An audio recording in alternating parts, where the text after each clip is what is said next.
नमस्कार दोस्तों, स्वागत है आपका द ग्राउंड रिपोर्ट में। मैं हूं समीर आत्मज मिश्र। सुप्रीम कोर्ट ने 2002 के गुजरात दंगों से जुड़े 9 में से 8 केस बंद करने के आदेश दिए हैं। इन सभी मामलों से जुड़ी कई याचिकाएं सुप्रीम कोर्ट में लंबित थीं। नवनियुक्त मुख्य न्यायाधीश जस्टिस यूयू ललित की अगुवाई वाली 3 जजों की बेंच ने मंगलवार को इन्हें बंद करने का आदेश देते हुए कहा कि इतना समय गुजरने के बाद इन मामलों पर सुनवाई करने का कोई मतलब नहीं है। पर सवाल है कि क्या समय ज़्यादा गुजर जाने के बाद न्याय मिलने की उम्मीद भी ख़त्म हो जाती है, जबकि ऐसे कई मामले हैं जो दशकों तक अदालत में चलते रहे और आखिरकार उन मामलों में पीड़ितों को न्याय मिला। तो पहले बात करते हैं गुजरात दंगों से जुड़े मामलों की, जिन्हें सुप्रीम कोर्ट ने अब बंद करने का आदेश दिया है। हालांकि सुप्रीम कोर्ट ने एक अन्य मामले में सामाजिक कार्यकर्ता तीस्ता सीतलवाड़ को राहत देने के लिए अपील करने की इजाज़त दी है। ये मामला भी गुजरात दंगों से ही जुड़ा हुआ है। सुप्रीम कोर्ट ने कहा कि गुजरात दंगों से जुड़े 9 में से 8 केस में निचली अदालतें फैसला सुना चुकी हैं। इनमें राष्ट्रीय मानवाधिकार आयोग यानी NHRC की याचिका भी शामिल है, जिसमें दंगों के दौरान हुई हिंसा की जांच की मांग की गई थी। कोर्ट ने दंगा पीड़ितों और सिटीजन्स फॉर जस्टिस नाम की NGO की रिट याचिका पर भी विचार किया, जिसने दंगों की जांच गुजरात पुलिस से लेकर CBI को सौंपने की मांग की थी। तीनों न्यायाधीशों का कहना था कि सुप्रीम कोर्ट पहले ही गुजरात दंगों से जुड़े 9 केस की जांच के लिए SIT गठित कर चुका है, जिनमें से 8 केस का ट्रायल पूरा हो चुका है। नरोदा पाटिया से जुड़े मामले की सुनवाई अभी जारी है। 2002 में गुजरात में हुए गोधरा ट्रेन कांड के बाद पूरे गुजरात में दंगे भड़क उठे थे, जिनमें 1000 से ज़्यादा लोग मारे गए थे। मरने वालों में 790 मुसलमान और 254 हिंदू थे। ये सरकारी आंकड़े हैं, जबकि मरने वालों की संख्या गैर सरकारी आंकड़ों में इससे ज़्यादा बताई जाती है। दंगाइयों ने अहमदाबाद स्थित अल्पसंख्यक समुदाय की बस्ती गुलबर्ग सोसाइटी को भी निशाना बनाया था, जिसमें जकिया जाफरी के पति और कांग्रेस सांसद एहसान जाफरी समेत 69 लोग मारे गए थे। 2008 में सुप्रीम कोर्ट ने दंगों की जाँच के लिए SIT का गठन किया था। कोर्ट ने SIT से इस मामले में हुई तमाम सुनवाइयों पर रिपोर्ट पेश करने का आदेश दिया। बाद में जकिया की शिकायत की जांच भी SIT को सौंपी गई। SIT ने दंगों में गुजरात के तत्कालीन मुख्यमंत्री और मौजूदा प्रधानमंत्री नरेंद्र मोदी को क्लीन चिट दी और 2011 में सुप्रीम कोर्ट के आदेश पर SIT ने मामले में क्लोजर रिपोर्ट सौंपी। 2013 में जकिया ने क्लोजर रिपोर्ट का विरोध करते हुए मजिस्ट्रेट के सामने याचिका दायर की थी।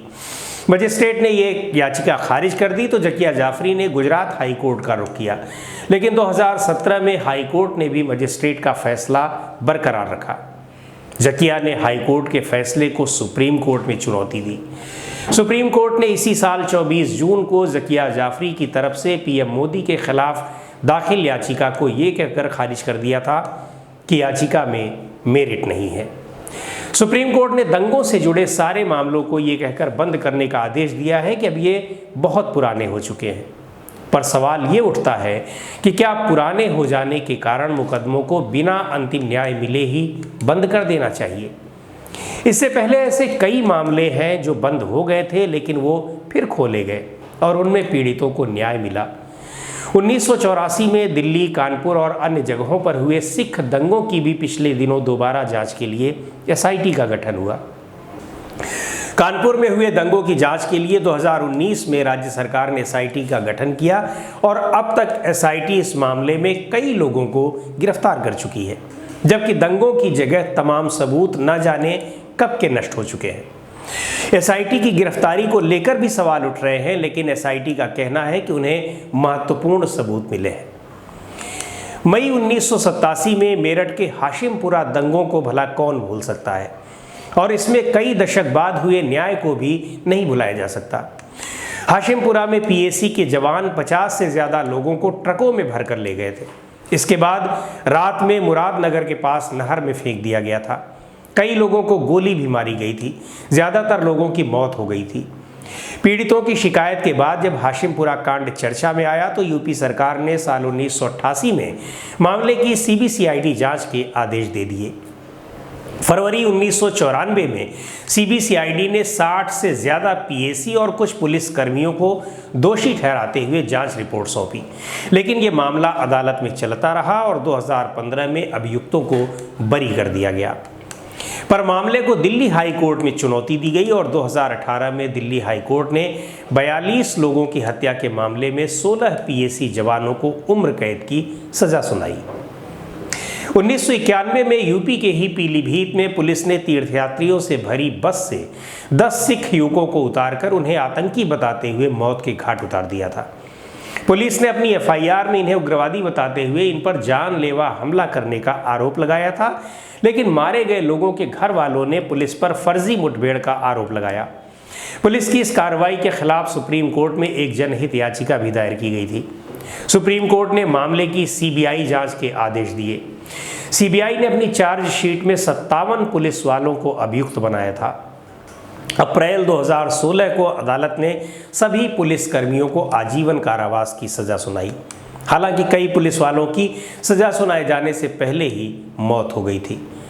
ऐसे ढेरों मामले हैं जिनमें लंबे समय तक चली सुनवाई के बाद फर्जी एनकाउंटर जैसे मामलों में पुलिसकर्मियों को सजा हुई है, पीड़ितों को न्याय मिला है और न्याय व्यवस्था पर लोगों का भरोसा बढ़ा है। कई मामले तो ऐसे थे जो बंद कर दिए गए थे, लेकिन अदालत के निर्देश पर उनका दोबारा ट्रायल हुआ और फैसला हुआ। सवाल उठता है कि यदि लंबे खींचने की वजह से ऐसे मामलों को भी बंद कर दिया गया होता तो क्या उन पीड़ितों को न्याय मिल पाता? चूंकि सुप्रीम कोर्ट के फैसले और आदेश अन्य अदालतों के लिए नज़ीर की तरह होते हैं, इसलिए यदि मुकदमे लंबे खींचने की वजह से मुकदमों को समाप्त घोषित करने की परिपाटी कायम हो जाती है तो ये न्याय व्यवस्था पर ही आघात होगा। वो भी तब जबकि भारतीय अदालतों में लाखों की संख्या में ऐसे मुकदमे चल रहे हैं जो कई सालों से नहीं, कई दशक से भी ज़्यादा समय से लंबित है। तो दोस्तों, आज की वीडियो में इतना ही। अगले वीडियो में हम आपसे फिर किसी नई मुद्दे पर किसी नई चर्चा के साथ आपके सामने हाजिर होंगे। द ग्राउंड रिपोर्ट के यूट्यूब चैनल को आपने अब तक सब्सक्राइब न किया हो तो ज़रूर कर लें।